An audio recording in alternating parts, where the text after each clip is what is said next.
Hello, everybody. I hope all is well with you. I am Demetra K. And the purpose of the Demetra K Show is to promote Black love, knowledge, and understanding of all things that go on in the Black community to make us an even better people, with the emphasis on even, because we're great people, but we can always strive to do better. I'd like to say a big giant thank you, hello, and welcome to YouTube and Facebook. You are the other side of the conversation. Also, to my wonderful moderators, thank you for all that you do and holding down the comment section, making the show run really smooth. So, once again, major appreciation. So today we're going to be having a conversation about President Donald Trump revoking commercial driver's licenses, CDLs, right, from nearly 200,000 immigrants. Okay. So we're going to get into all of that. But before we get started, and I say hello to everybody in the comment section really quick, just know that you can meet me along with Brother Phil and Sister Vicky in Columbus, Ohio, May 23rd. Which is going to be their Black, expo and all of that. We were there last year and they want us to come back out and have a great conversation with everybody. So go to OhioBlackExpo.com to get your tickets. They're having a sale right now. So if you're in the area, you want to fly out, right? People have done that. Please go to OhioBlackExpo.com, OhioBlackExpo.com, so that we can say hello in person. Also, we'll be in Canada later on this summer, July 25th to be exact, AD&C Narrative Power Summit, where I will be there with Brother Phil, Sister Emma, Brother Theo, Dr. Vibes, and a whole host of other people. It's going to be music. It's just going to be a lot of good vibes. So y'all please get your tickets at africandiasporanews.org/Canada. africandiasporanews.org/Canada, so that we can see you there as well. All right. Okay. So let's see. I'm losing my voice. Albert Chill, how you doing? Nice to see you once again. I saw you early, and y'all can join me again tomorrow, 11 a.m. Central Time on the African Diaspora News Channel. Hey, Doug, how you doing? Don't need no man. Stop telling me I do. How you doing, Phoenix? How are you doing? It says, notice how those jobs open up. Yeah, they will, right? And Lavicia Jones, I hope I said that right. How you doing? Hope you're doing well. Jersey Rick, what is going on with you? Kevin, how you doing? Rohan, how are you? I appreciate that. Thank you. This is my second time talking today. JJ Mars, how you doing? Swan, Sway, what is up? And King Noble. All right, so let's go ahead and get into it for the sake of time. All right, and y'all know I'm observing Ramadan too, so I have not had anything to eat or drink since like 6:30 ish, give or take, this morning. But that's neither here or there. Okay, so Mike Nice, how you doing? It has been announced that the Trump administration, well, this was something that was kind of a conversation rather, that has been in the works since last year. Now I'm gonna show y'all a video of Transportation Secretary Sean Duffy. He's going to explain to you why they made the move to revoke 200,000 CDL, commercial driver's licenses, from immigrants, right? Immigrants that are not citizens, okay? So he's going to give you a short explanation, then I'm going to go into a little bit more detail. So here we go.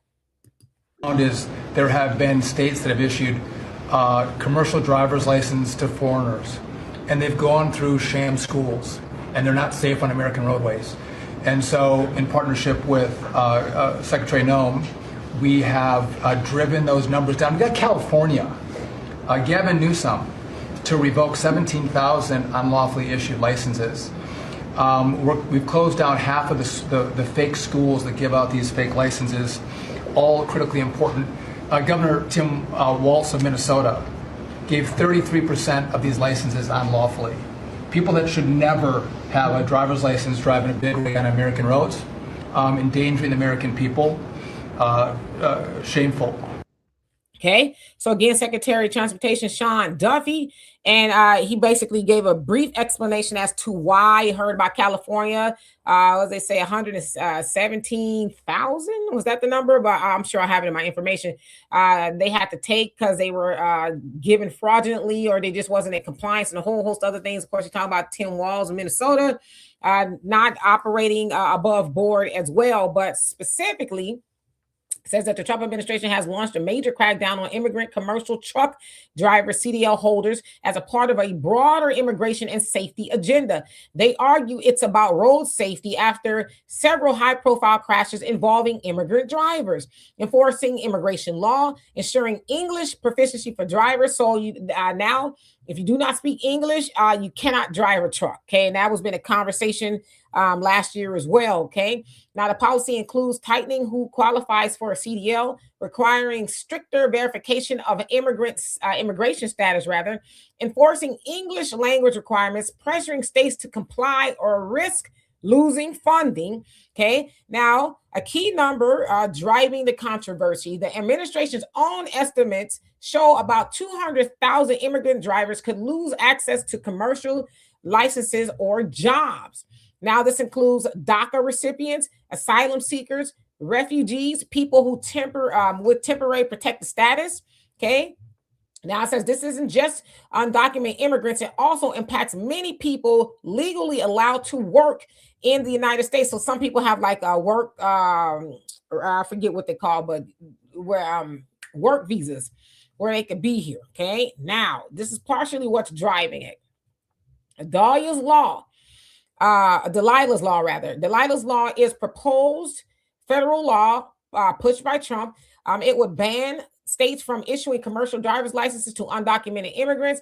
It was inspired by a 2024 incident where a young girl, Delilah Coleman, was seriously injured in a crash involving a truck driver described as undocumented.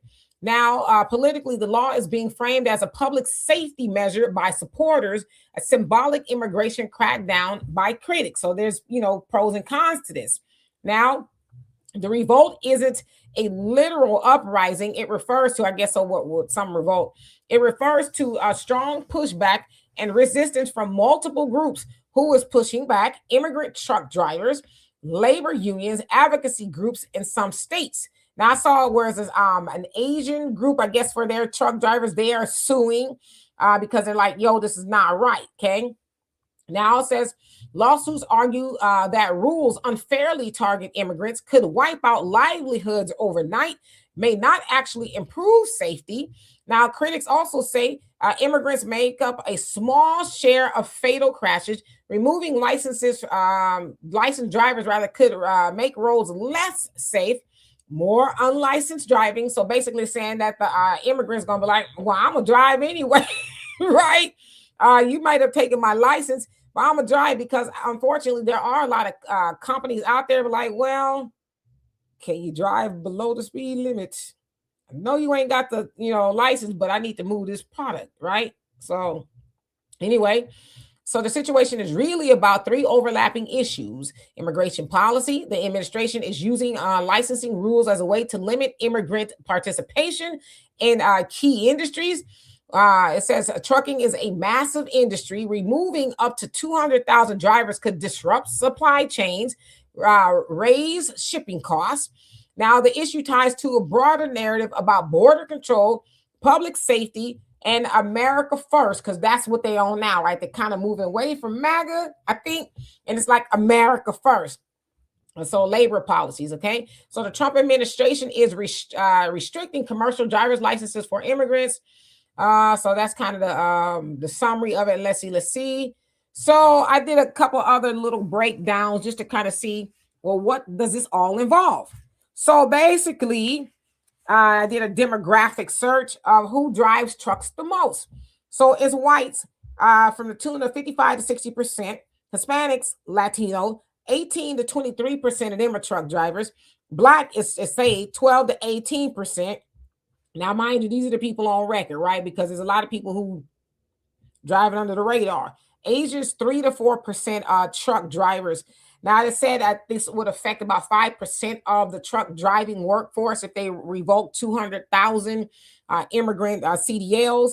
Now, let's see, it takes about 3 to 7 weeks on a fast track program to go get a CDL, right? So 3 to 7 weeks. I'm just letting people know in case you want to go drive a truck somewhere. Now, if you do it like part-time, which I think probably most people do, it could take like 2 to 6 months. so on and so forth. Now there's things you got to do. You got to take a written test. You got to do it over the road, like training and things like that. Usually they'll have you drive with somebody. Now this is where the money is in. Their money resides. It says on the low end, you can make about $40,000 to $45,000 a year on the low end. On average, you can make about 55 to 60,000, and on a high end, you can make about 75,000 to $100,000 a year as a truck driver. Now, some of the jobs that you can do with a CDL, again, this is for anybody who's interested. I want to give you all the information I can. Now, I'm kind of an expert at this because I was married to a truck driver for 10 months. Anyway, so some of the jobs you could do, excuse me, my throat is dry. You can do long haul over the road, right? Local. So over the road is you're gone for some time away from home. Locals, you come back home the same day type of thing. Regional driver, somewhere in between. You can go for long distances or you can do short distances. You can do construction or heavy equipment jobs, dump truck driver, cement mixer, heavy haul, oversized loads. Sometimes when you see the trucks, they have the big old houses on it, and then they have the police escort and all that. So yeah, you can also work for the oil and gas industry, a tanker driver, water hauling for drilling sites. Let's see, a passenger transportation. So a city bus driver. You can also drive a school bus or charter bus. When you're taking the old ladies to the casino, you can drive that bus. Now, delivery and logistics, package delivery, large vehicles, food service delivery, retail distribution, like warehouses. They have, truck drivers. Now it says specialized CDL jobs, rather. That says high skilled, higher pay, hazmat drivers, right? The fuel and chemicals. You can be a tanker driver, refrigerator. They call that a reefer. I know that because, like I said, I was married to a truck driver for 10 months. Now we was together a little bit longer than that, but just for, anyway.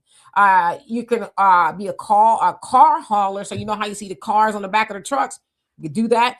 Flatbed drivers, steel and lumber, and then government and public sector. That's a sanitation and garbage truck driver. They make some, money. Utility truck operator, public works driver, and they often get pensions and job security. So I'm just letting y'all know in case y'all want to go try to get some of these jobs. Agricultural, grain hauler, livestock, you haul cows and stuff like that. And then, last but not least, farm supply delivery. Okay. So you can get all of those jobs if you're looking for a job now that the revocation is supposed to be taking place as of yesterday. That's when it's supposed to take place. Now, again, there's a lot of people saying this is not right. It's unfair. A lot of people have work permits and things like that. But the Trump administration is saying America first. We want the American citizens or whatever to get these jobs. So there will be all of those vacancies open. There are a lot of, and I saw a report too the other day. It says Black men, which we already knew that. We didn't need a report, said that they also have lost, hundreds of thousands of jobs. Now, I know for some, truck driving is probably not glamorous, but it's a job, right? We need truck drivers to bring supplies and all the things that I listed to stores and you name it. If the trucking industry, because sometimes truck drivers say, hey, we're going to go on strike, right? If they were to go on strike and not move anything, the country would shut down. So truck drivers are really important, okay? Now, as I said, white people, they drive the trucks the most, and it's probably because of the population type of thing. But so there's 200,000 jobs that will become available. Those people, white folks, I'm sure they're going to go get more of those jobs. But I'm telling y'all, it's Black men out there, Black women, right? Because I know some women who drive trucks. Go get those jobs. Go get those jobs. Now, as I said to y'all, a lot of y'all know my story. I was married to a truck driver for 10 months. I had the unfortunate experience of being on a truck with him for 30 damn days. 30 days. Now, sans his cheating, and yes, he was cheating when I was on the truck with him. Man, I'm going to tell y'all a funny story real quick. This is story time. So one day, I decided, oh yeah, Brother Reggie says, "Oh yeah, you can." Yeah, I'm on. Well, I'm not on early. Maybe the time has changed where you are. It's yes, 5 o'clock. I have to look. I have my watch on. So, funny story, real quick about what had happened was when I got on the truck with my I hate to even call him my ex husband because it makes me like, you know. Anyway, I was on the truck with him, pick me up. So we're gonna go over the road for 30 days, right? Pretty cool so far. It's time to go to sleep. So in the back, there's a Walmart bag with some pajamas in there. Okay. And I was like, some lady pajamas. Nah, I didn't bring the pajamas. So I said, oh, whose pajamas are these? They're brand new. Whose pajamas are these in the Walmart bag? He said, I bought those for you. All right, cool. Cool until I held them up. Them damn pajamas was that, y'all can't even see my arms, my hands. Them damn pajamas was this damn big. Big.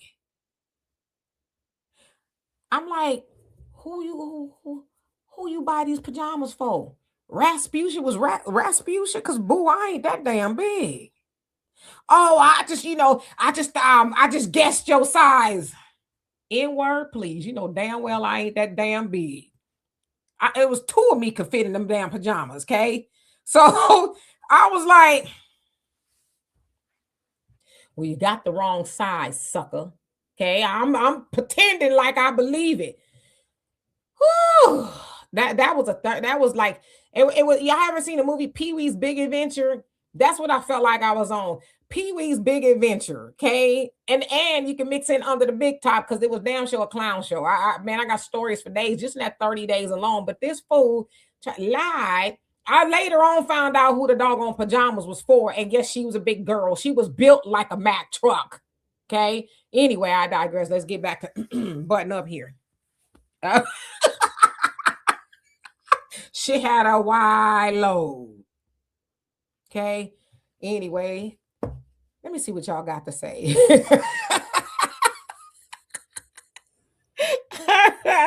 See, back in the day, that made me mad just thinking about this funny now. Anyway, where did I leave off?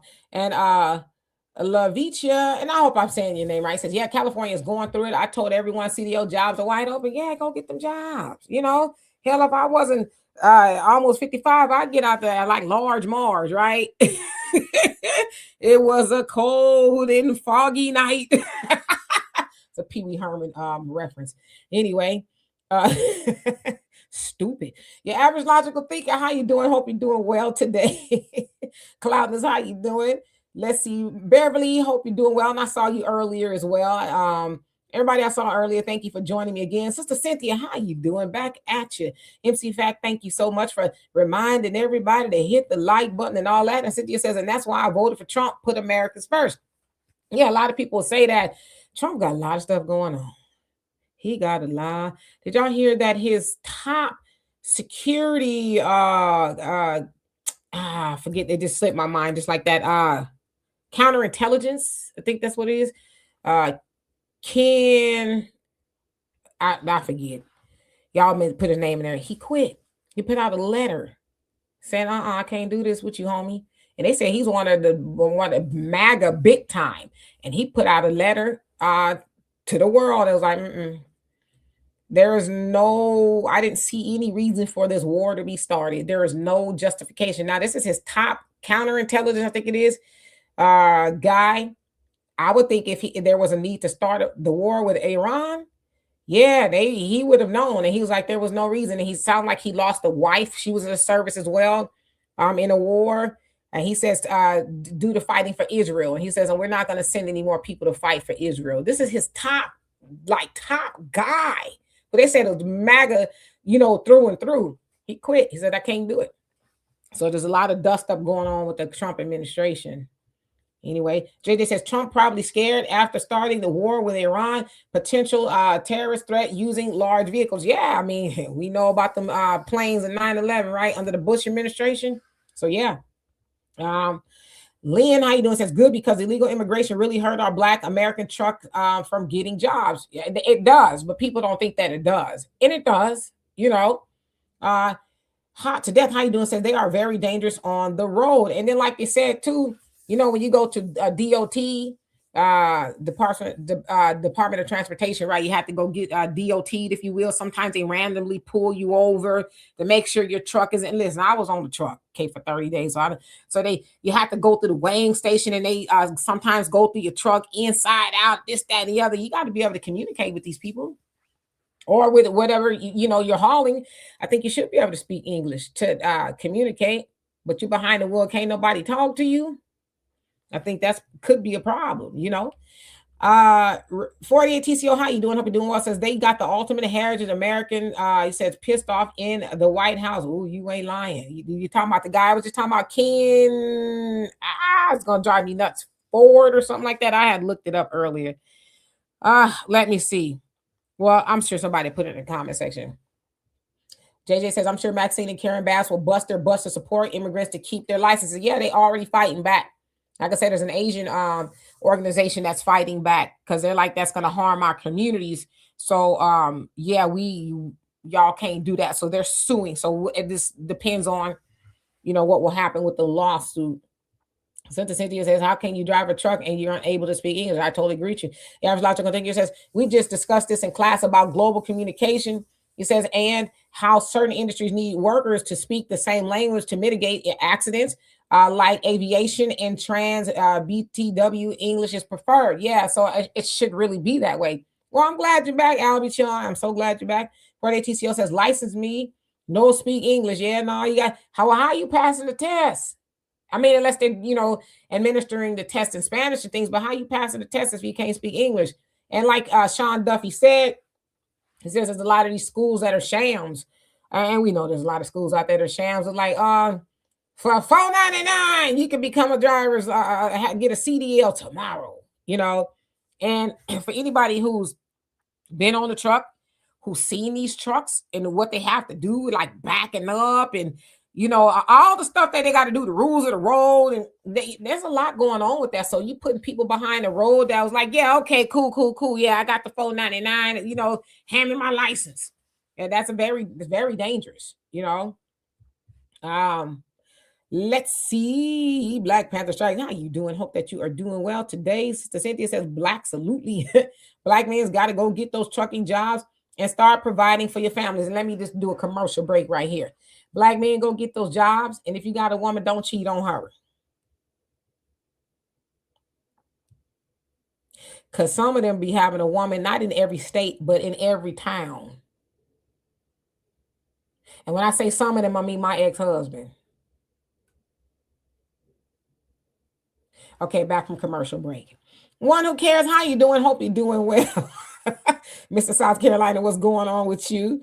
Let's see. Renz, nice to see you again as well. 48 TCO says, my dad had his own truck company and he inherited from my great-grandfather, and we had 2 homes, horses, etc. We lived good. Yes, my grandfather was a truck driver as well. I had an uncle who was a truck driver, and he died in an accident as a truck driver in the early 70s. Of my dad, brother. So yeah, trucking kind of ran in my family as well. Sans the dude I was married to.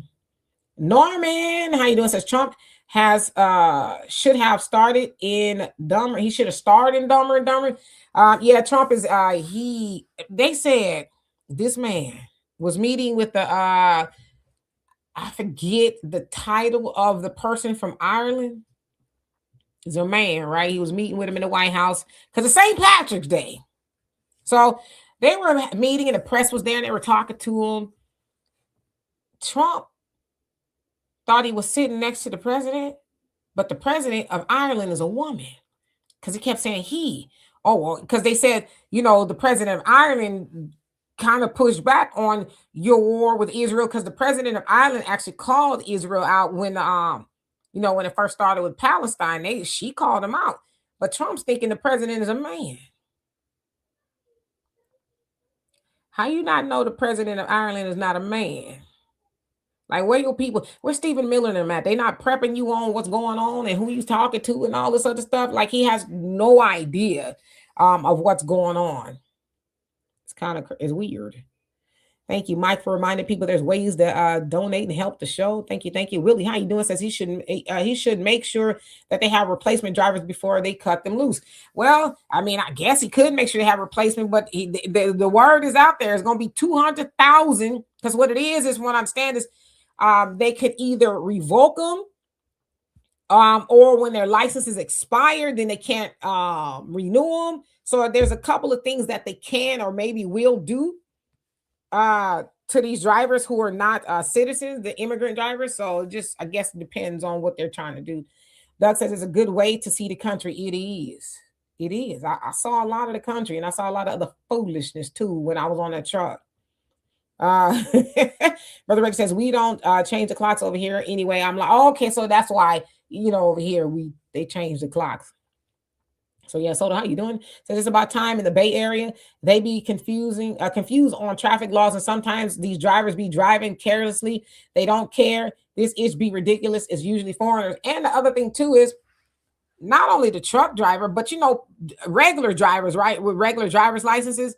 A lot of times they cutting the truck off and doing all kind of stuff and causing truckers to have accidents. So as a truck driver, you got to be on your feet. Because when you drive the truck, depending on what it is, a Mack truck, a Peterbilt.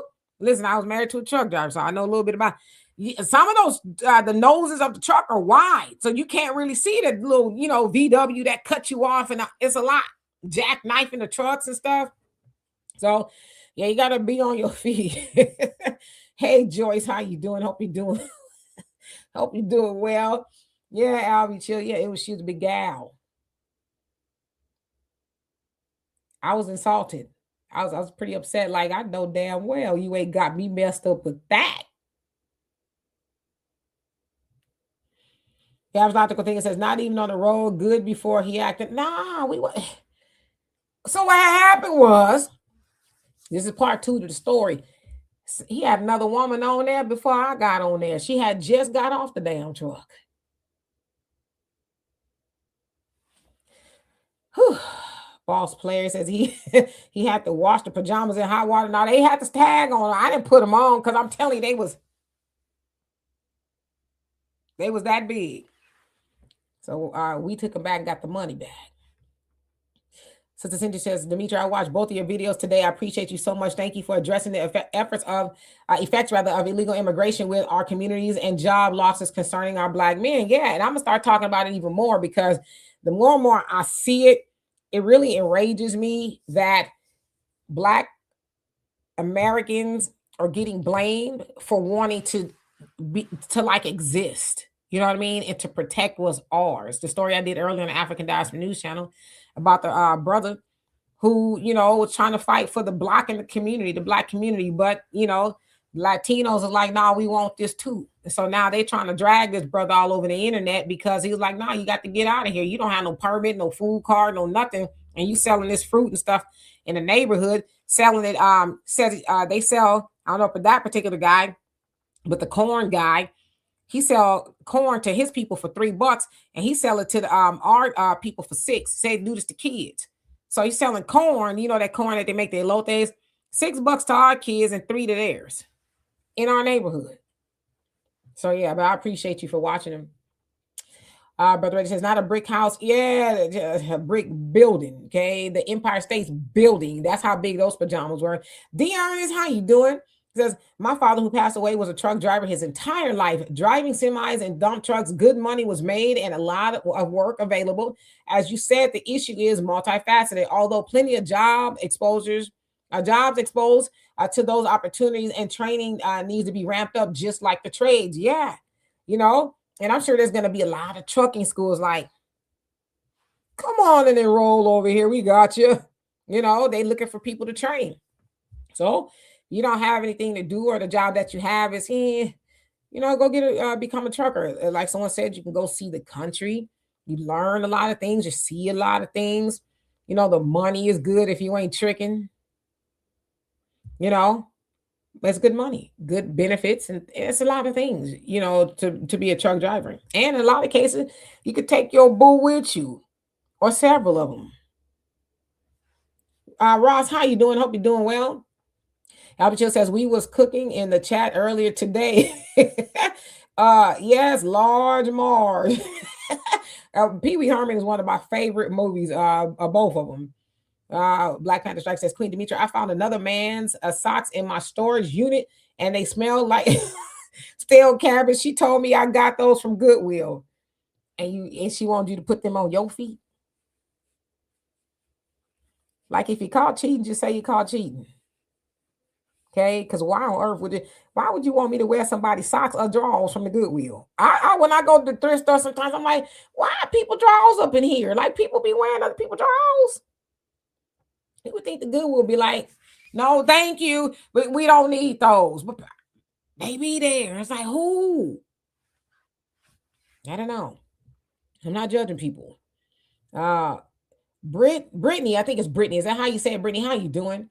Let's see. Joe Kent, thank you. Cause I was messing that man name up. I call him everything but the child guy. Joe Kent. Yeah, that's the guy that quit today in the Trump administration. They say he was like triple OG MAGA, and he was like, I'm not sending no people, Americans, to go die in his war for Israel, because he said his wife. I don't know which war she was in, but she said she died in the war fighting Israel as well. He's like, I can't do it. So it's rather shocking. I've always said that we're going to see more and more people from his administration. We saw the brother, I can't remember his name. He was a top general as well. He resigned December. He was like, yeah, this is going to be my last time at the rodeo as well. I can't. So I think we'll see a lot of it. And I wouldn't even doubt, don't quote me, but if we see a military coup sometime soon. I really believe that. U.S. from the U.S., right? Like it's time for y'all to pack up. Y'all got to go. We'll see. Thank y'all for reminding me of his name. Brother Samuel, how you doing? Hope you're doing well. I'm sorry it's taking me so long to get to the comments, but I'm gonna get down there. Brother Reggie says, if they illegal, they ass gotta go. Plain and simple. Get them jobs, brothers and sisters. Yeah, I mean, I don't even know what the argument is. People, well, I mean, if you ain't here legally, why is this even an argument? Because you can't go drive no truck nowhere else in nobody else's country talking about, oh, I'm just here. Okay, I'm trying to take care of my family. No, I ain't got no legal citizenship here. I just get this. Show me the keys to the truck. You can't go do that to nobody. Gwendolyn, did I say hi to you? If not, hello. He says, I hope it goes to the Supreme Court and he wins. Oh, you mean Trump wins? Yeah, well, it probably will go to the Supreme Court.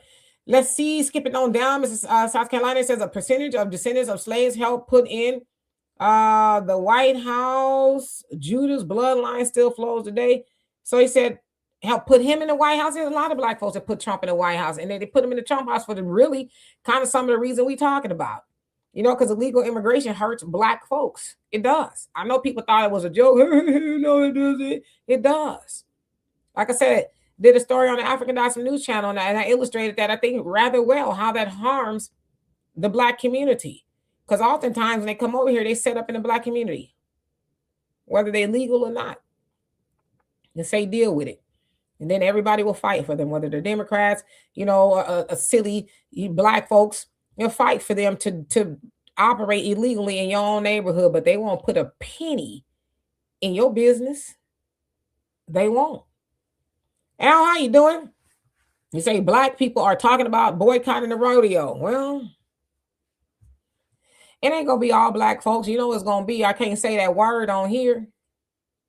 And maybe they don't need to be at the rodeo. Because y'all, if y'all didn't hear, they implemented rules for the rodeo dress code. I'm like, y'all not doggone indecent to where you made them people and implement a dress code at the rodeo. So if they boycott, those are the type of people that need to stay home anyway. So I'm not mad at it if that's true. Ross says immigrant hiring immigrants. Oh yeah, that's what they do. They have trucking companies as well.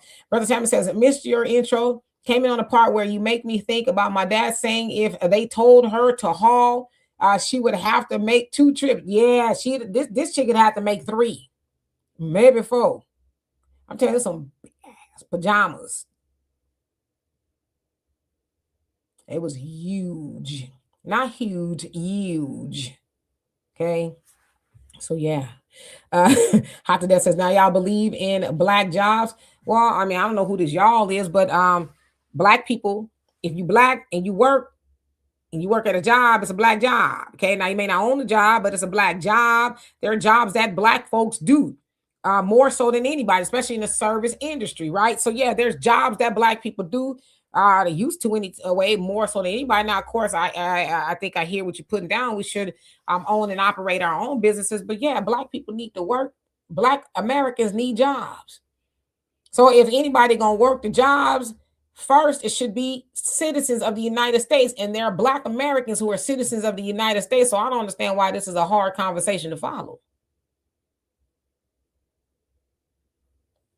Soto says DMV got caught passing out CDLs, I'm sure, but I think the Dems knew about it too. They might have. Also, Brother Samuel, your dad was a truck driver as well. Okay, okay. Let's see. What says Ross could be so mean to black men's.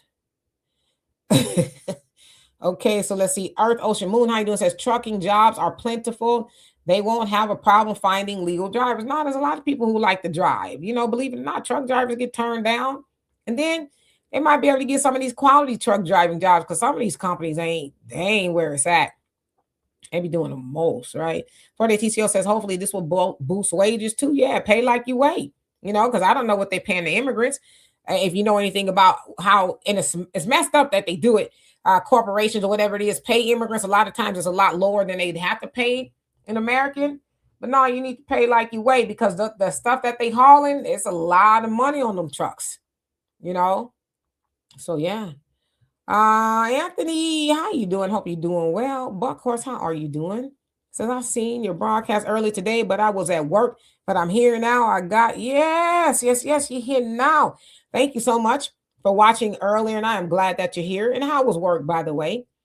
I've been working all day as well.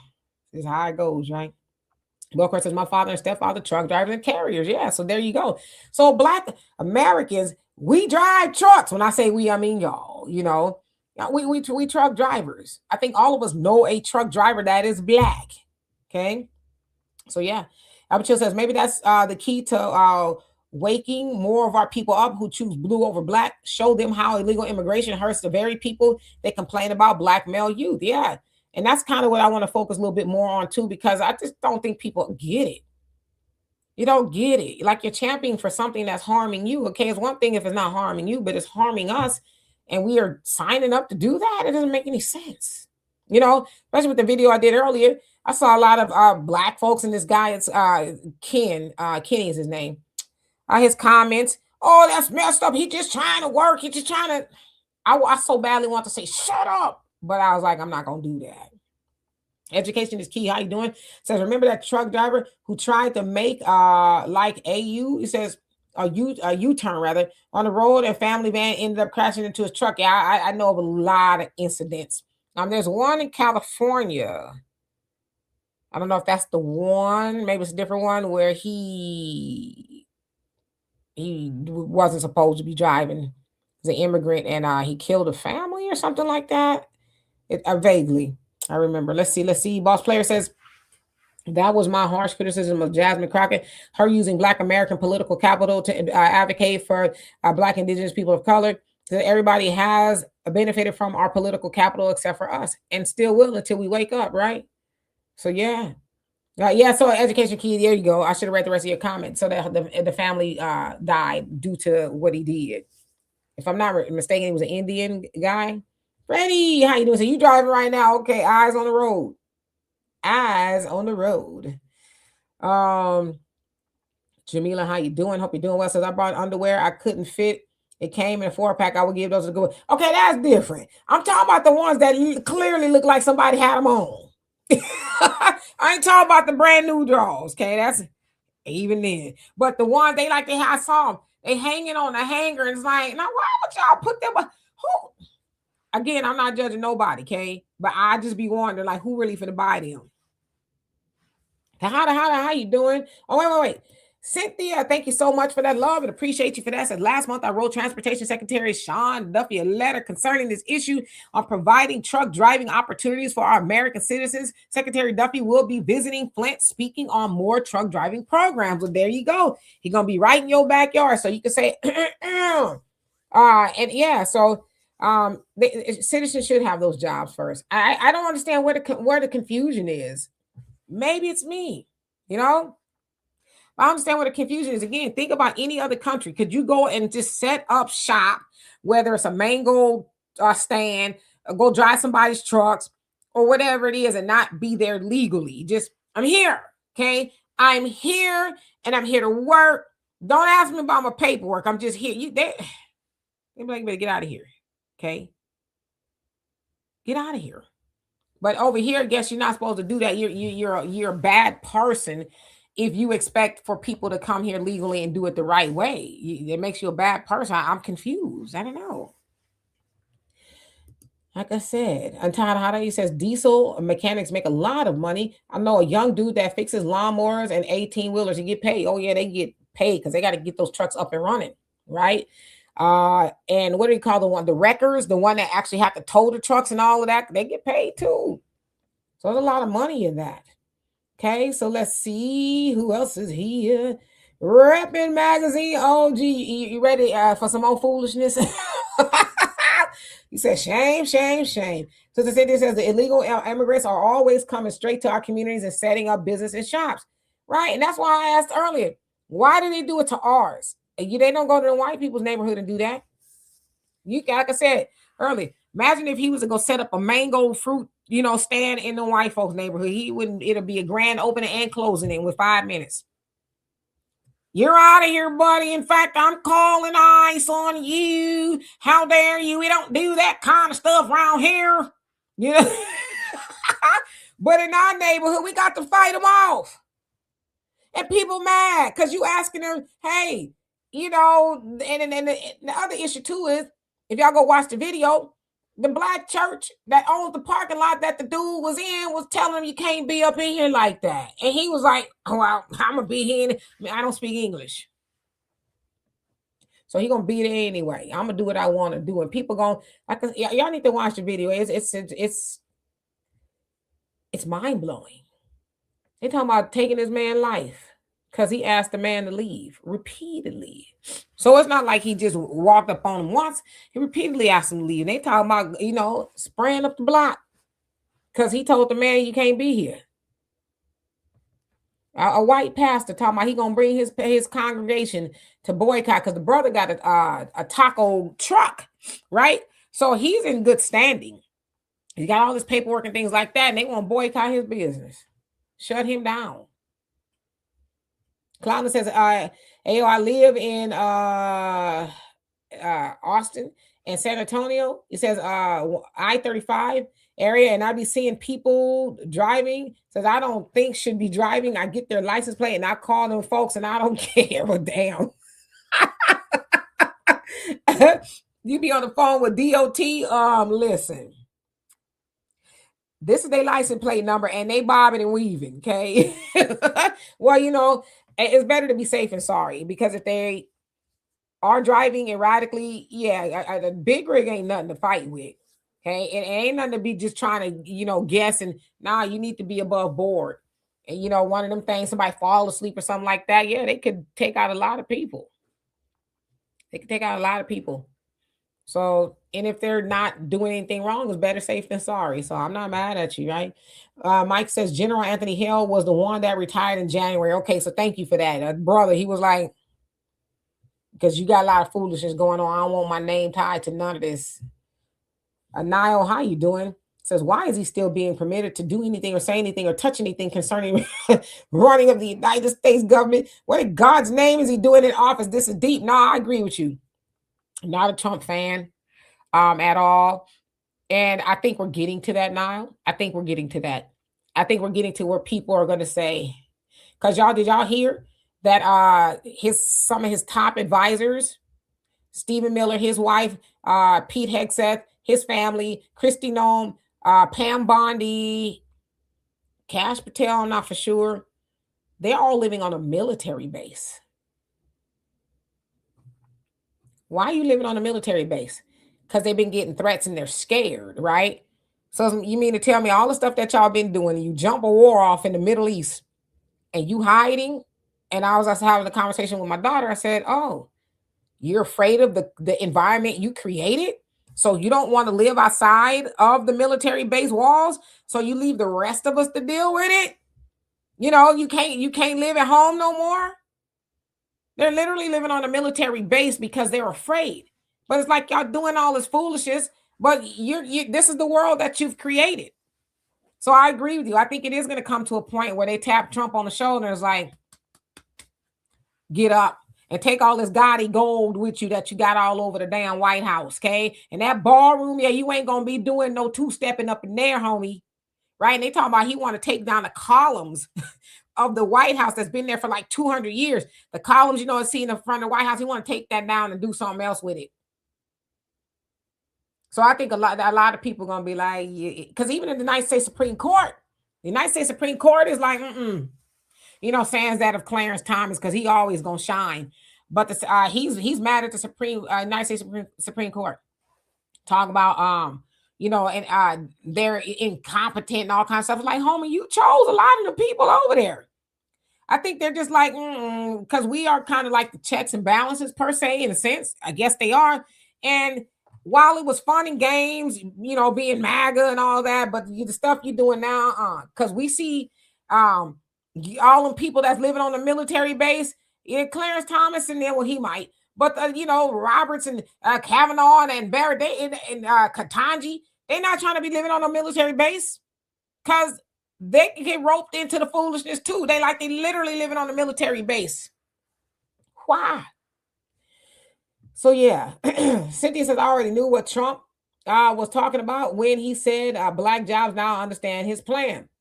Yeah, and, I don't necessarily think if Trump was trying to do it for black Americans. I think black Americans are just getting the residuals of what he's doing.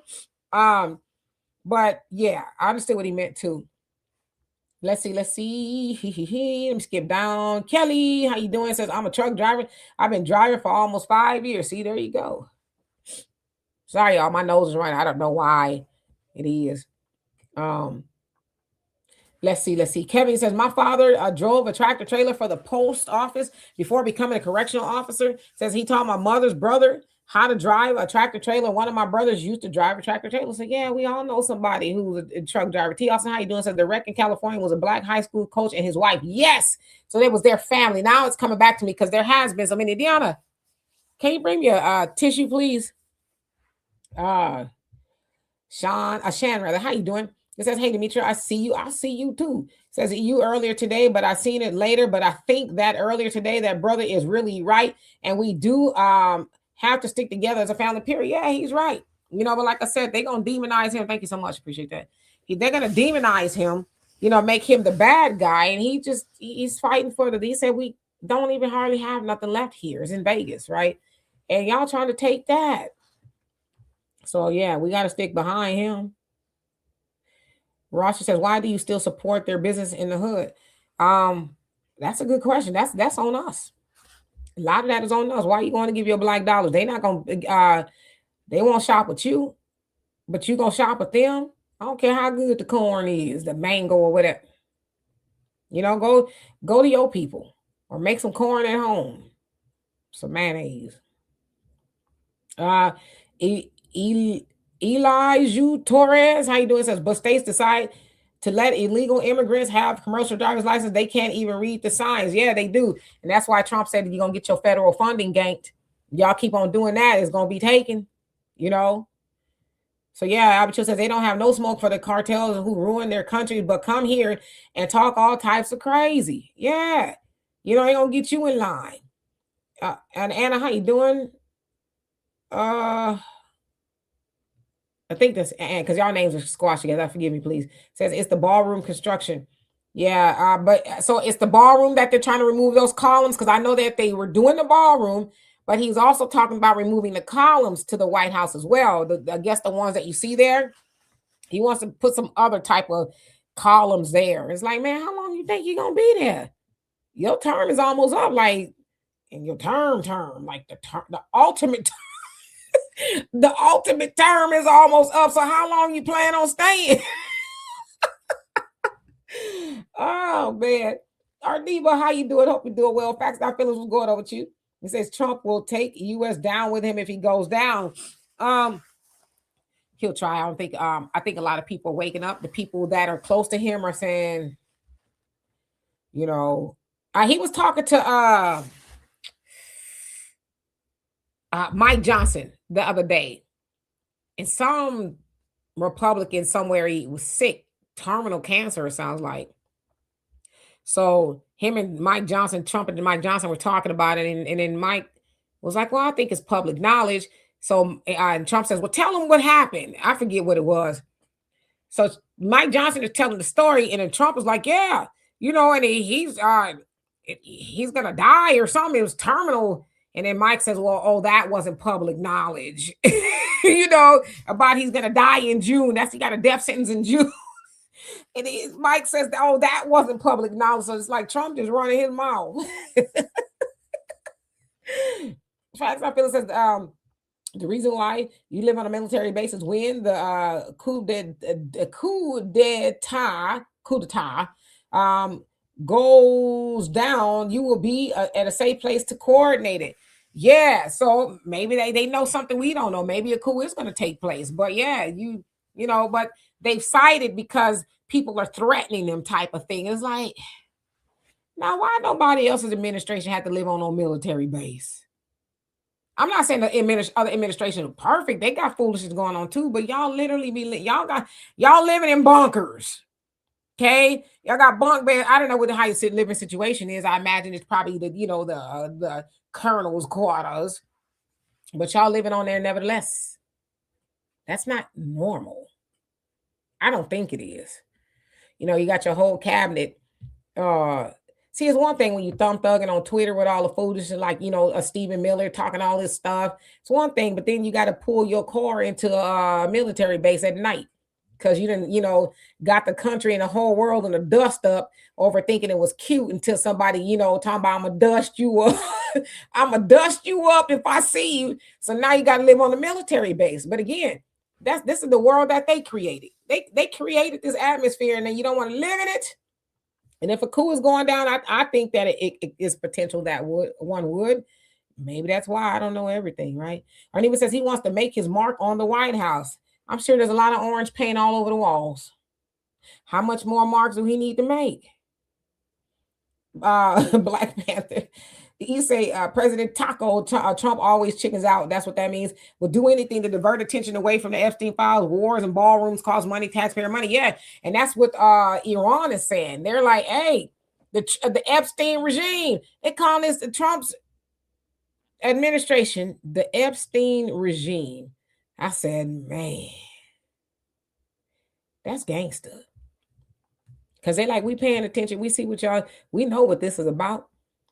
Right, y'all did some funky things up in that Epstein file, and y'all will start a whole war. Now, obviously, it's a little bit more to it. Israel, they got the batteries in Trump's back, and I'm wondering, well, what do you know about this man that he's like, well, okay, now it's not just Trump. Like I said, Kamala was willing and able, to defend. She said, I will always defend their rights. Like I said, I read her book, and she said it throughout the book. She was unapologetic. Okay, let's be clear. Let's be really clear. Okay, that's Kamala. She was, I will always protect their rights to do this, that, and the other, defend. And on both sides of the aisle, they've all agreed to send more money and weapons and things. So, maybe they just got something a little extra special on Trump. I know what you did that summer type stuff, So, yeah. But and then people, I don't know, has anybody seen Netanyahu? They say he missing. They got these AI images out there, allegedly. So, yeah. Buckhorn says he was trying to build a bunker next to the White House. I know because you work down there. Oh, okay. Well, he might not want to do that. Because, they got things, like they said, didn't Trump and them say last year that they got rid of Iran's, underground nuclear weapon facility? Well, if you got stuff that'll reach down there and destroy stuff, don't you think they can, reach down to a bunker? I don't know. I wouldn't want to be down there to find out. Beverly said, Demetri, I have the corn recipe, country cock, mayonnaise, tahini, seasoning, and Parmesan cheese. Yeah, it ain't hard to make. Go get you some corn. If it's good. Don't get me wrong. I've made it before. But yeah, it ain't that hard. Go get you some corn on the cob and get all bells and whistles and put it on there.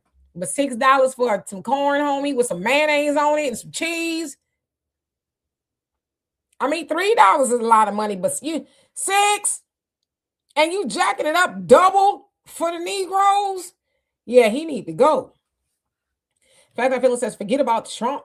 I don't think a guy like Pete Hegseth will leave office if he thinks he will. So I don't think a guy like Pete Hegseth will leave office if he thinks he will be prosecuted. Well, that's what the word on the curb is. When Trump is out of power, y'all going to jail. Even Trump said it. He knows. He says if we lose the House, or Congress, we probably going to jail. And I'm thinking, well, what are you doing wrong that you think you might be going to jail? I don't wake up every day thinking today is the day I'm going to jail. Because I ain't did nothing to go to jail, right? So what are you doing exactly to where you going to jail, man? So they all know that. Steve Bannon said the same thing. I don't even think he in the White House. I'm sure he's doing something, but he's not officially in the White House. But he said, we're going to go to jail. So we need to get Trump back in there. That was the premise. He needs a third term. Because for one, he ain't done doing what he's doing yet. We need him to really finish it. Like, what do you need to finish? Because y'all got off to a hell of a start. So what do you need him to finish? But he's like, we're going to go to jail if, we don't keep a stronghold. And it looks like they might be going to jail if, in fact, that is true. Because you're seeing a lot of people just saying, okay, I thought I was MAGA. And I'm not really. I'm not about that life. So I've seen a lot of people MAGA on X say, Biden wasn't that bad after all. I've literally seen them say that. It's like, yikes. Cynthia says Trump is 100% raw dog. He raw something. I don't even think he know he there half the time. And some of the stuff he be saying, like, well, when did that happen? Oh, they did? Well, I don't know. Or if he don't know, it's under investigation, right? It's always under investigation. It's like, man, they didn't already investigated that, She answers, Demetria, have you seen a documentary about Orange Mountainy? Says it's a very revealing story about how the white people took the black people's land and we use it. I'll use it as a freaking highway. I haven't seen that story, but I've seen stories like that. It's not unusual. They're still trying to do it to this day to black people. I saw, though, not too long ago, they were trying to do it to some white people, trying to run a freeway through their land. I can't remember where it was. I was like, wonder how you felt when you saw them doing it to black people over and over again. They're talking about, we're going to fight them. Well, we tried to fight them. They don't care. They want what they want. I don't care what you are. How long my family's had this land. We tried to say the same thing. They didn't care. So guess what? Unless something else happens, you getting a freeway ran through your property too. See, they don't have a problem when it's done to us. Well, they ain't the highway. We got more and more cars on the road. But now you don't want more and more cars on the road when it's going to be running through your farm. So yeah, 48 TCO says, Benjamin over here in a bunker with him. You think? Because they say he missing in action, like for real. Brother Don, how are you? Says, this is the Trumpstein, administration of the United States of the America. Well, damn. Yeah, he ain't going to outlive that because, you're doing some things to kids. But, in a sense, they're okay with that. I won't get into it for obvious reasons, but they're like, so what? Kinoba says, and you better know it. You better know that I always, right? And you better know I always defend. Right? You better thank the union member. Like, all right, Foxy Brown. Ross says Kamala is like The Rock and Obama in drag. You know what? You took it too far. You took it too far. Just a little bit. Larry, how you doing? Says we need to talk about the courts on how they are discriminating against black people in court cases and call out the corrupt judges. Well, you know what? How we do that? We do that by practicing group economics. We organize, unify, and on a state and local level, judges can be voted on, right? Especially local, they can be voted on. So we have to get knowledgeable about who these judges are, look at their track records and see, because I would imagine a lot of them send black folks up the river for next to nothing, right? When they give their counterparts or not the counterparts, people that like them a slap on the wrist. Don't do that again. I know you took out 44 people, but try not to do that again, okay? A black man steal a piece of pizza. Yo, you getting a third strike for that. So you got to vote. You got to go and vote the right people in. That's going to be fair and balanced for real. Because a lot of these judges, we hear stories all the time about how they get money to send black kids to prison. Y'all heard about that one? I think it was Philadelphia, Pennsylvania, somewhere like that, where he got caught. He was doing a pay for play, sending kids as young as 10 years old uh, for prison sentences. Got caught, made over $1 million doing it, and then he ended up getting caught up. Right, but he's just one of them. How many actually do that? Oh yeah, I'll sentence them. I know they probably should really have probation or something, but I'll send them up the river. A lot of them do that, but we got to get knowledgeable about that. So I agree with you. Cynthia says, let's be clear on why Vice President Harris and Miss Jasmine lost their campaigns. Oh, that's a loaded conversation. Vice President says, if a coup does go down, he says most Democrat leadership, Obama, Clinton, and Congressional Black Caucus, etc., will flee the country while telling poor blacks to continue to fight Trump. Yeah, no, they let them people do what they got to do. And we, Black Americans aren't responsible for the climate, the nature of this country at all. So let them people do it. That they can do it. Yeah. Buckhurst says, well, Skamala, she can go fight the war too. Ain't no excuses. Her hot damn self can take your bottle of hot sauce. So basically, you can take her bottle of hot sauce with her, right? Reverend magazine says, I'm cheap for corn. What you mean you cheap for corn? What you gonna do for some corn? Brother Don says, this is the United States Snakes of the America Trumpstein administration. My Lord. Jamila says, nothing. The Democrats are petty. Yeah, Pop, how you doing? Nice to see you again. Miss Sweets, how are you? I see you in the comments sometimes after I'm off of here, but I'm nice to see you while I'm on here. How has everything been going? Fabulous, I hope.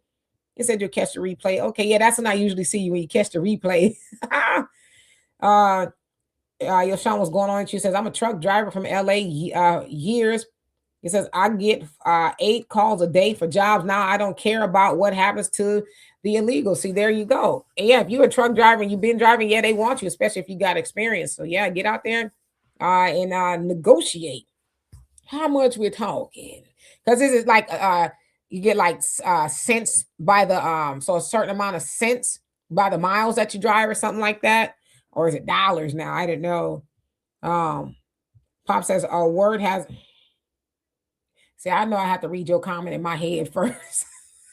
I don't know if Kamala out there on the blade like that. Silly.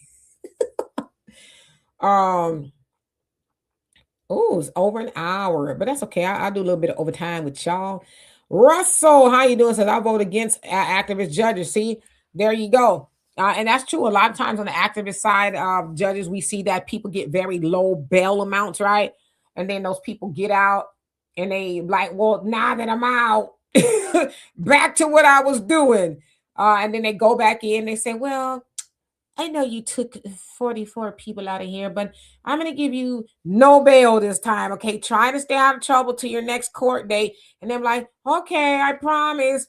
Get out there. Now back to where I left off. So yeah, them type of judges, you don't need you to be trying to have no moral compass with letting people who doing stuff to kids, women, men, and a whole host of other things. Now they need to stay behind bars. I ain't talking about people who, doing some silly stuff, hubcaps, you need to get him a life sentence, or they don't get no bail. They be in there and rotting until somebody say, oh, I didn't even know you was in here. Like, yeah, I done did 90 years. Shan says, I saw that white people had the land, so they took it was also was Kentucky and Ohio. I know I seen the story and they was mad as hell. Pop says, I ain't gonna read that either. Al, he says, will you give your audience your inception of the cartoon? Wait till your father gets home. I really like that. Oh, so I was talking about, and I talk about it often. Y'all remember the cartoon from the 70s? I remember from the 70s. Okay, I was around in the 70s. Wait till your father gets home. Was it what's her name? Skip my mind right now. That did the voice of the father. But anyway, so it was a cartoon. Father who worked, the mama stayed at home, the kids, they was eating all kind of stuff. They had a vigilante neighbor. There's a lot of stuff going on. But she would always tell them, and the theme song was, wait till your father gets home. And she says, wait till your father gets home. And I talked about watching that with my siblings when I was young because I had that kind of mama. right? And she said, when your daddy get home, or I'm gonna tell your daddy when he get home. Like, Ma, you not talking about the cartoon?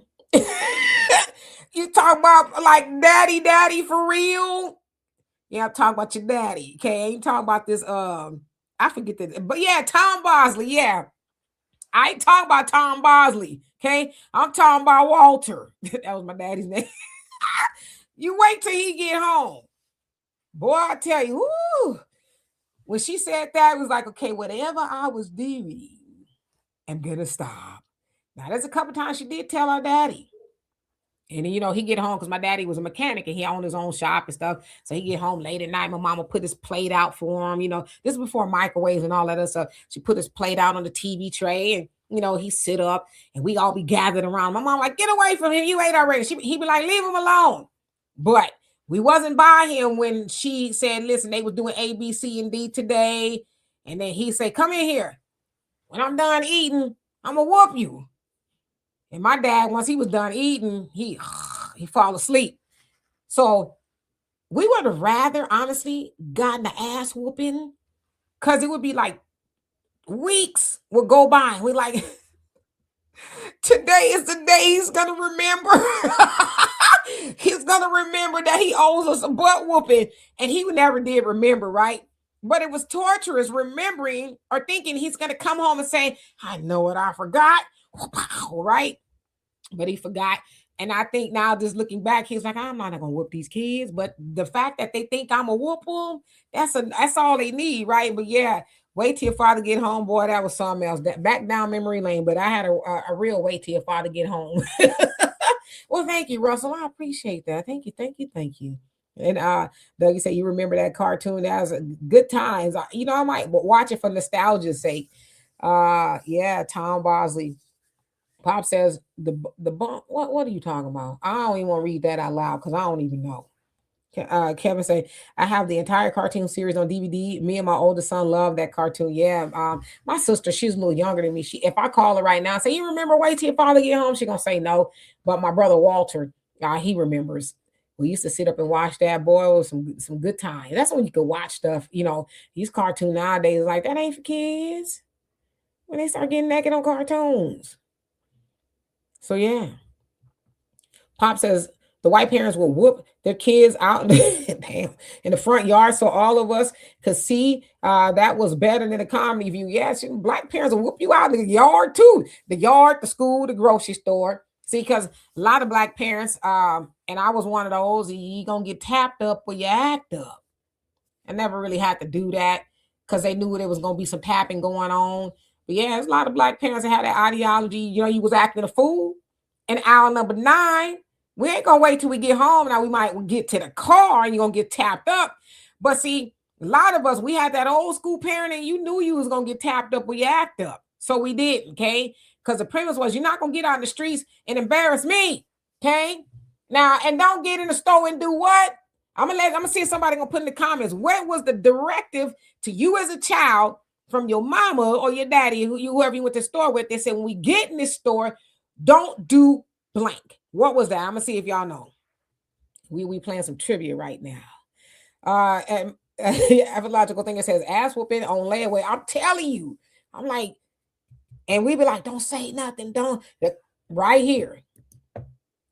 Don't ask for anything. Okay, don't ask for nothing. Yeah, don't act up either. That was given right there. You act up, you getting tapped up. Okay, but don't ask for nothing. Y'all got it.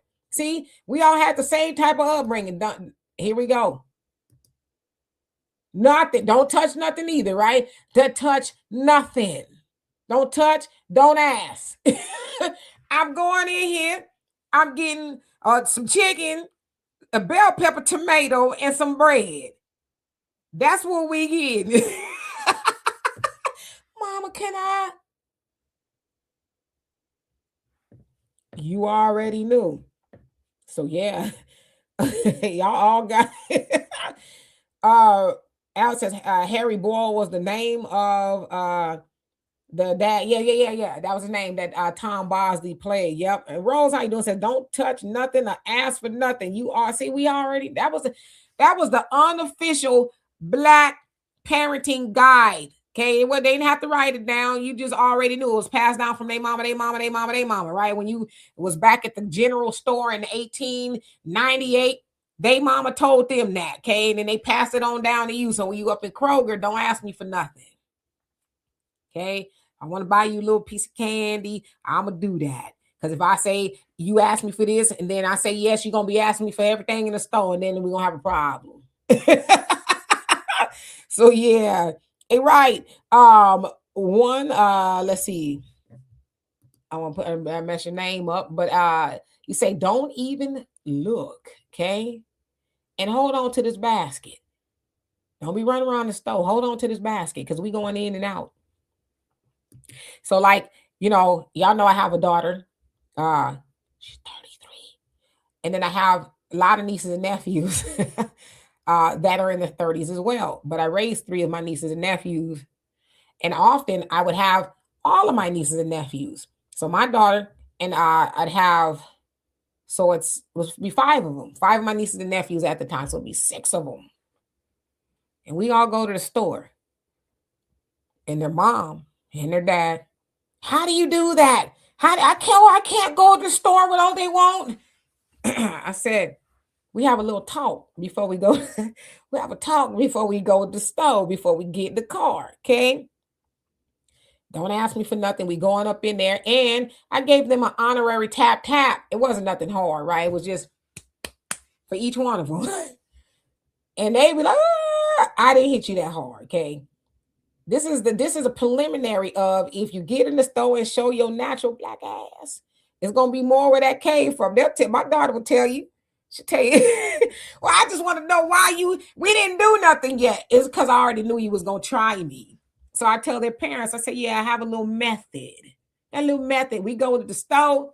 There's more where that came from type of thing. Okay, they don't sell that in the store. They sell that in the car. And they were very good, all of them. And I usually get them something or whatever. But yeah, I could go to the store with 5 children, 5, 6 children at a time. Because they know. They'll tell you to this day, I learned so much from you. I parent like that now. I'm like, good. Now, when I take the nieces and nephews to the store, you get whatever you want. Because I don't have no grandkids, right? You get whatever you want. I call them right now. Oh, they need some clothes. Oh, they need this. Oh, I got it. Here's buy it for them. They don't need nothing. You don't tell me what to buy them. I'm buying what I want to buy them. But y'all,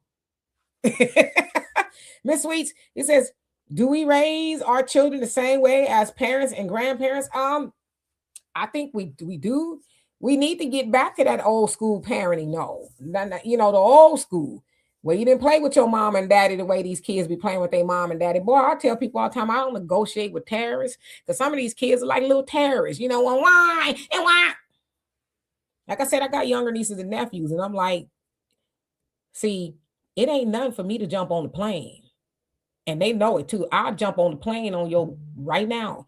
If I get one more phone call about you, because trust me, I'm Tia. Okay, I'm auntie, and they know I don't play with the kids. I love the kids. I really do. They love me too. Okay, but if I get a phone call about you 1, 2, 3 o'clock in the morning, I tell their parents, I don't care what time it is. You call me, and we get some act right, and they do.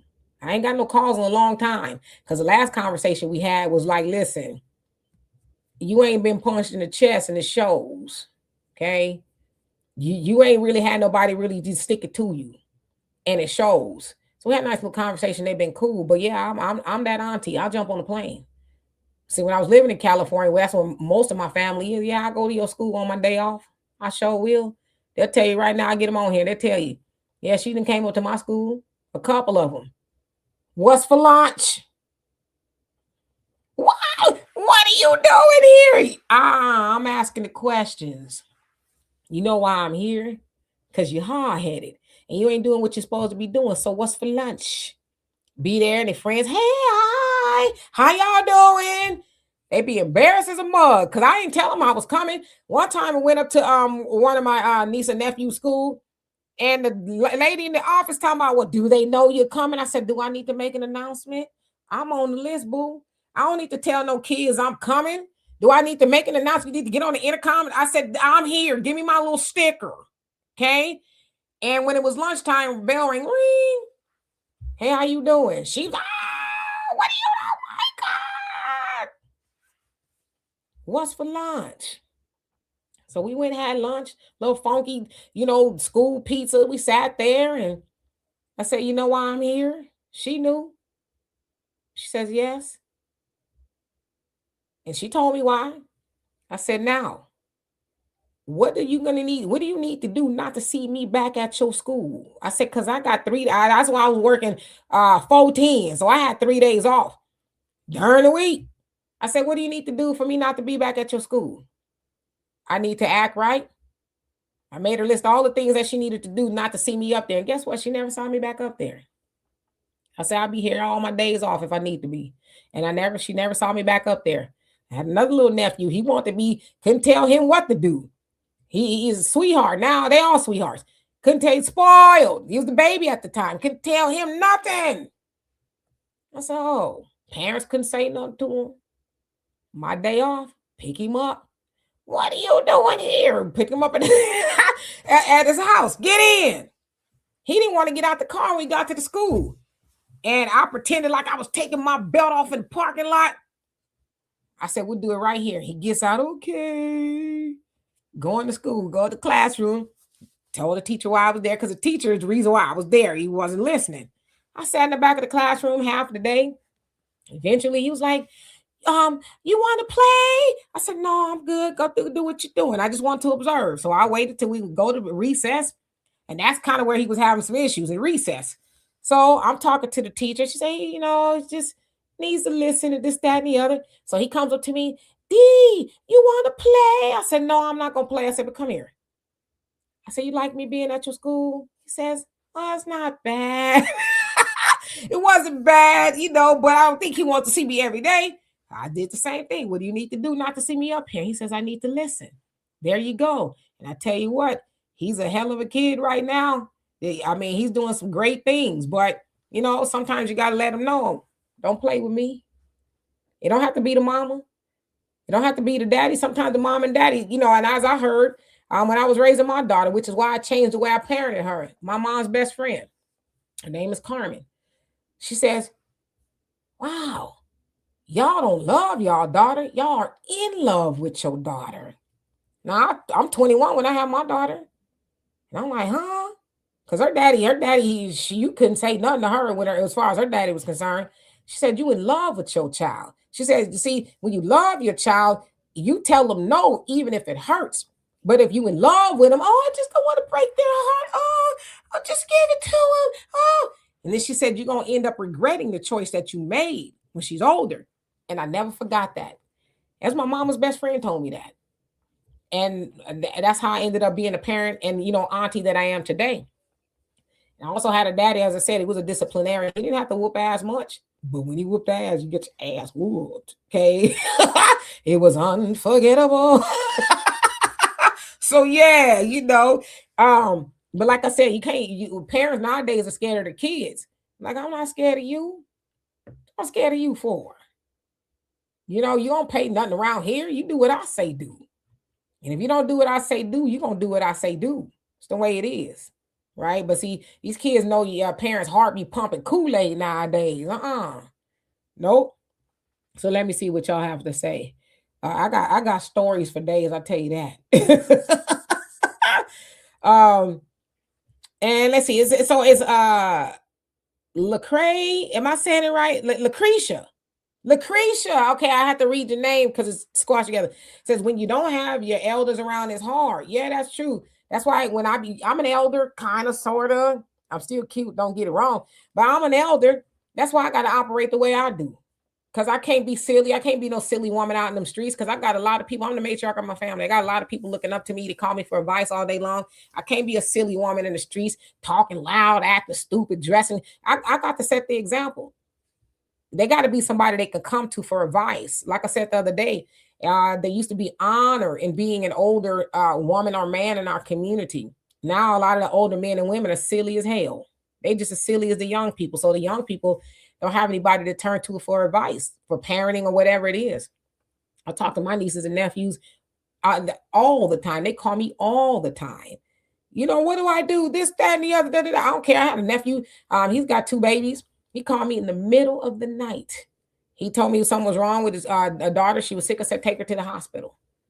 And so I didn't hear back from him. It was like, I don't know, 1, 2 o'clock here. I didn't go to sleep because I'm concerned about my niece. I called him. He's at the emergency room, and he says, "Oh, but it's so late there." I said, "I don't care what time it is. I need to make sure my niece is good." You know, so they know you can call me anytime. I don't sleep with my phone away from me. I sleep with it, in my bed. I'm on it sometimes, but I know that somebody may call me, and so I want to be able to answer. But we got to be that source of wisdom, knowledge, and understanding in our community. Al says, I'm a Emma, Ima.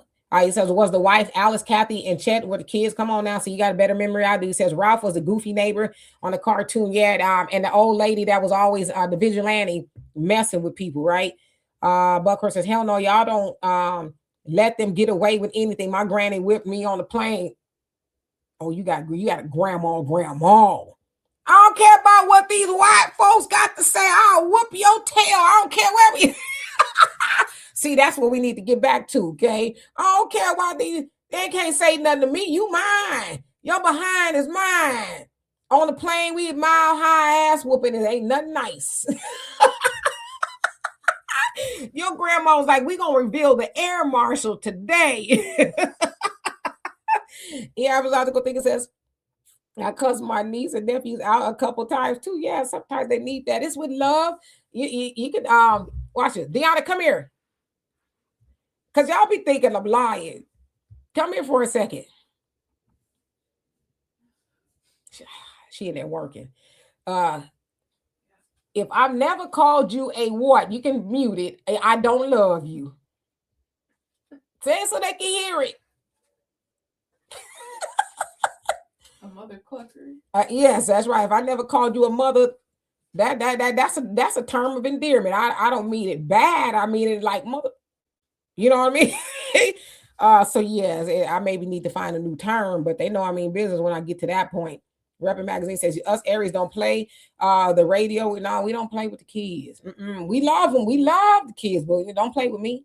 Pop says my neighbor spanked his son with a pool noodle. You stupid, and that was funny as hell. Yeah, I mean sometimes that's all it takes. The kids be like, man, that was a pool noodle. But it's the thought that you whooped them, like you whooped me, and did, and will do it again. Sister Shirley says, I'm glad to see he took back those immigrants driver's license. Yeah, I mean, come over here and get it legal. Become a citizen, right? Soda said that's mafia. Yeah, you got these don't send out a warning shot. Let them know it's more where that came from. Make your offer, you better not refuse. King Noble says he pulled that Chucky you want to play. Yeah, he did. He's so sweet. Yeah, he was like, okay, she not here to do nothing bad to me. You want to play? It's like, no, you go ahead. I'm gonna leave. Now I told him I'm gonna leave, but you don't want to see me back up here because the next time I come back up in here, the parking lot action that we had going on when I was about to whip my belt off, it might really go down. See, they don't need to know I ain't gonna really do it. But it was just a thought that I would. See, sometimes you gotta call a bluff. I don't need to tell you I'm coming to your school. The hell. So yeah, she says I learned so much from you because she's a parent now as well, believe it or not. Like I said, I got some nieces, all my nieces and nephews that are well, not all of them, half of them are in their 30s with children of their own. So yeah, I know Buckhorse, I'm a fool. Yeah, I was like to think it says fact. Some people idolize their kids in the backfire. I'm not gonna be worshiping no kids. I love the kids, I do, but cause see, I don't have time. And they know I do not like to repeat myself. Make me repeat myself again. My nephew too. I got a nephew, he big old muscles and all that. It's like, boy, don't make me. He's like, okay. Don't make me. I don't care how many muscles you got. So yeah. Doug, he said, yeah, I remember getting some whippings. She made us choose this. Ooh, you have to choose a switch. That's diabolical. And don't bring back no ones that's been on the tree since the 1900s. Okay, 1901. Don't bring the switch back from that. That's gonna break when we need the ones that's new, green. It got it got the bounce back action, right? So if you were smart, you find one that's kind of in the middle. It's not like dry, but it ain't like one of those. You want the break after like the second. I've been hit with a switch a couple times. It's like there ought to be a law. Okay, but guess what? I didn't do what I got a whooping for that time. I didn't do it again. I think I only got whooped with a switch maybe twice. Once by my mama, once by my daddy. And the one that I got whooped by my daddy with the ooh. I tell you, my daddy was kind of one of those people who whoop you. He whooped you over a conglomerate of stuff. Right? Because normally he'd be like, no, didn't I tell you? That was when he started to use anything in trouble. So he was like, but so when you got a whooping, it was a conglomerate of things that added up, right? My dad was a mechanic, he was busy, but he in his mind, he was keeping track, like, okay, not this one time. Last time my dad whooped me, actually, I think I was probably like 12. Me and my siblings, okay? Now, my daddy lived in LA. At this time, my mom and him had divorced. We lived in Ventura. It's by Santa Barbara. It's not close to LA. Okay. So we got out of the mosque and my dad took us to get him some shoes. We got some Nikes and all this other stuff. Now, mind you, if you been to LA or lived in LA, they blocks is long. Okay. Like some of the residential blocks are long. So my grandma was at her house, lived at one end of the block. Me and my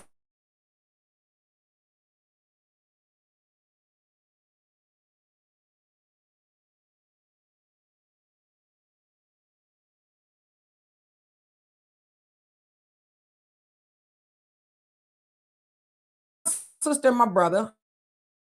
Oops. I froze. Oops. Sorry about that. So anyway, what I was saying was, so we walked to the, hopefully y'all heard the story. So we walked to the other end of the block to our friend's house. Okay. We lost track of time. Now, mind you, it was getting dark and my daddy had to drive us back to Ventura. Okay. Drive us back to Ventura. He didn't know where we were. Now, this was in the 80s. There's no cell phones, no beeper it was, but we didn't have one. I'm 12, right? So I'd imagine he was looking for us, and my dad had on a three-piece suit. Had a three-piece suit on. We playing in my friend's house, okay? Showing him the shoes, all kind of stuff. We hear this.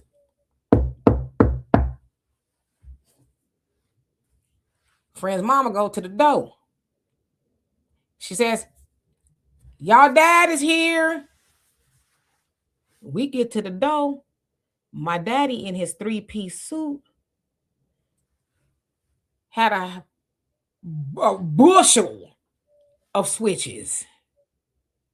When I say he had a bushel of switches, now in my 12-year-old mind, it looked like a whole tree of switches. He didn't have to say much. He says, come on. Now, by this time, your calculator in your mind gets going, do. Why is this man, why he here with us? Oh, we left and didn't tell him where we was going. Now, mind you, the drive from Los Angeles to Ventura is probably 2 hours. Then he got to drive back. And my daddy, sometimes he fall asleep on the road type stuff. Ooh, and I tell you, this man walked all three of us from one end of the block all the way to the other end of the block, holding those switches in his three-piece suit. And we walked and didn't nobody said a word. Oh, you wasn't talking your way out of this ass whooping. Now, mind you, out of my siblings, I'm the best behaved, right? And so we get back to the house, and my grandma in her recliner, and she saw him, she tried to say, hey, Walter Lee. That's what she called my daddy. Walter Lee. And he's like, He said, come back here in this room. And I tell you, my daddy had us jumping all over the bed. So he let me go because my brother and sister, they was acting up the whole time we was there. They was acting up. Armando Walter bad as hell. So he let me go. So I'm in the living room with my grandma. And then she had the nerve. And I'm named after that grandma as well. She had the nerve. Well, I thought to come in and stop him before he whooped you. Well, why you didn't come stop him? You see me? You get whooped with a switch, you got whelps. Why you didn't even have to tell me. I started to come in there and stop, and when it came to you, I don't even want to hear it because it hurt. But I tell you, he told him up. I think that's the last whooping we all got from him. He need to say no more.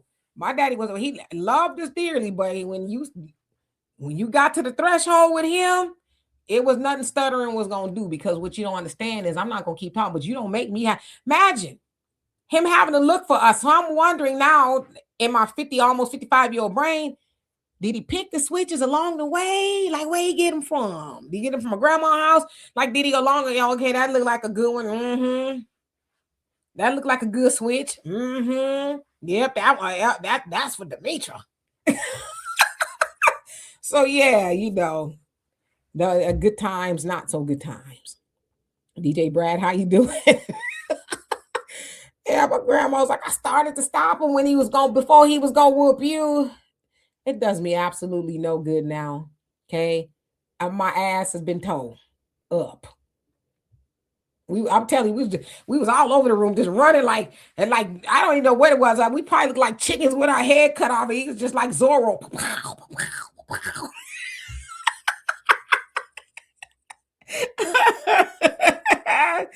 Oh, nah, she knew she was, well, nothing she could say to my dad, because we had to make I don't know how long he was looking for us, but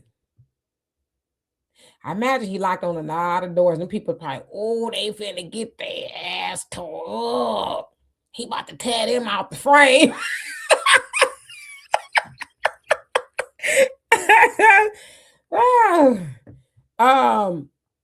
Debo Hype, how you doing? Says immediately safety, economy, healthcare, and ass whoopings. Yes, indeed.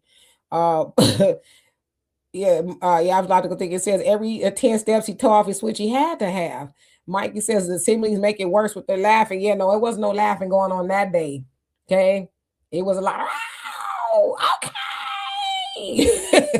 I got out the ass whooping early. He let me go because like I said, I wasn't a bad kid, but I took off with them that day, right?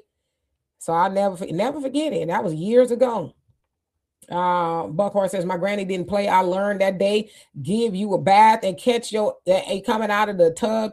You gonna learn today. Feed you and your ass slept with down. Yeah. Like I said, I got whoopings before. I just wasn't. I didn't like whooping, so I didn't do what I got a whooping for. I might have got whoopings for different things, but I ain't get a whooping for the same thing. You ain't gonna be whooping on me, not me. Beverly says, "Oh my goodness, yeah, it was a." Man, I can laugh about it now, but back then, I was like, I don't want to go see Daddy right now. he liked to carry bushels of switches, but no, he made a believer. Lily, how you doing? Hope you're doing well. So listen, anyway, I'm gonna get off of here before I end up telling y'all my whole life story. I've told y'all a lot about my life story, but there's a lot more to tell. Okay, when you get this age, you be like, yeah, I remember I had an epic ass whooping one time. Yeah, but my dad, he was a funny dude. But he didn't take no mess at all. He was gonna learn you something, whether he was gonna get some knowledge or he was gonna learn you something where you get your ass whooped. Like for real, for real. My brother Walter, he'd tell you, my dad did, especially when it came to boys. Oh yeah, he'd take no mess from my brother. Some people would think, my dad was hard on him, but he was like, I'm not raising no punks. His words, not mine. Okay, I'm not raising no punks. I'm raising a man. So my brother was at the shop with my dad as young as 5 years old, learning all about how to fix cars and all of that. And that's why I say my brother, he does not technically train to fix cars, but he knows how to fix cars. He said, don't let the suit fool you, right? But he was early on with my dad learning how to, to be a man, how to be a mechanic and all of that. But yeah, it wasn't hard on him, but he's like, hell, you think I'm hard on you? What you think the world gonna do to you? As a black man here in America, yeah, you're gonna have to learn something real quick. So yeah. Alex says my grandma beat me with a purple fly swatter under her bed. I hope it wasn't no flies still stuck to it. Listen, you got to whoop me with a fly swatter. At least can it be clean, but it still got the fly wings and all that. So anyway, listen. I will see y'all tomorrow on the African Diaspora News Channel, 11 a.m. Central Time. This is our Friday. It's Tuesday on this show, but y'all know I'll be talking so much. But we can spend some time together tomorrow. Oh, listen, tomorrow on African Diaspora News Channel, Thursday and Friday. because I'm taking some of my nieces and nephews on a little trippy trip, right? So I'm not gonna really be there next week. I will, but not on my regular time slot. So I'll see y'all. Hey, Sunlight, how you doing? It's almost time to eat. Silent Investor, how you doing? Says I pray the illegals don't start getting pilot like. Listen, I like to fly every once in a while. Okay. Pilot licenses, laugh out loud. They are so resourceful. You better stop. I love you too, Black Panther. So anyway, I'll see y'all tomorrow. Peace.